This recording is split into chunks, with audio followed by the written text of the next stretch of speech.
महिनेभर रात्रदिवस शेतात राबून बळीराजाचा हातात तोंडाशी आलेला घास परतीच्या पावसाने हिणवून घेतला आहे। पाहणूक करून काही होणार नाही, भरपाई द्या अशी मागणी धुळे भाजपाकडून करण्यात आली। गेल्या काही दिवसांपासून महाराष्ट्रात परतीच्या पावसाने हाहाकार माजवला आहे।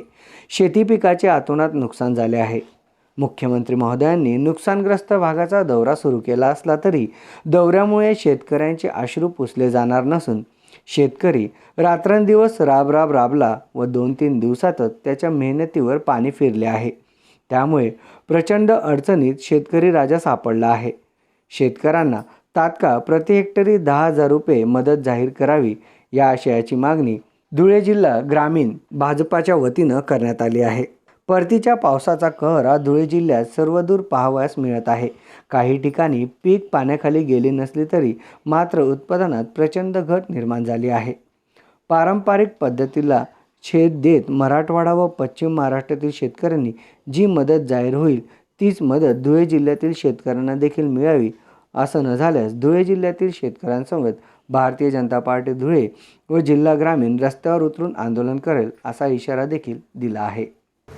भारतीय जनता पार्टी धुळे जिल्हा ग्रामीणच्या माध्यमातून माननीय कलेक्टर साहेबांना निवेदन या ठिकाणी आम्ही दिलं। निवेदन याच्यासाठी दिलं, आज आपण टीव्हीच्या माध्यमातून बघितलं असेल की आदरणीय शरद पवार साहेब असतील, महाराष्ट्र राज्याचे मुख्यमंत्री उद्धव ठाकरे साहेब असतील, हे पश्चिम महाराष्ट्राच्या दौऱ्यावर आणि मराठवाड्याच्या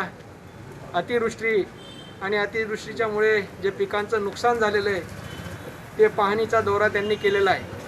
आमचं म्हणणं तेच आहे की जरी आपण तिकडे दौरा केला आणि इकडं आले पण पश्चिम महाराष्ट्राला आणि मराठवाड्याला ज्या शेतकऱ्यांना जी आपण भरपाई देणार तीच भरपाई, तेच नियम, त्याच अटी सर्व आमच्या ह्या उत्तर महाराष्ट्रामध्ये विशेष करून धुळे जिल्ह्यामध्ये मग साक्री असेल, शिरपूर असेल, शिंदखेडा असेल, धुळे असेल, या चारही तालुक्यांमध्ये अतिवृष्टीचा जो काही नियम असेल तो आमच्या ह्या जिल्ह्यालाही लावा, आमच्या या शेतकरी बांधवांनाही त्याचा फायदा, त्याचा मोबदला द्यावा, यासाठीच आम्ही आज या ठिकाणी निवेदन करून मागणी या ठिकाणी केलेली आणि कलेक्टर साहेबांना ते निवेदन दिलेलं आहे।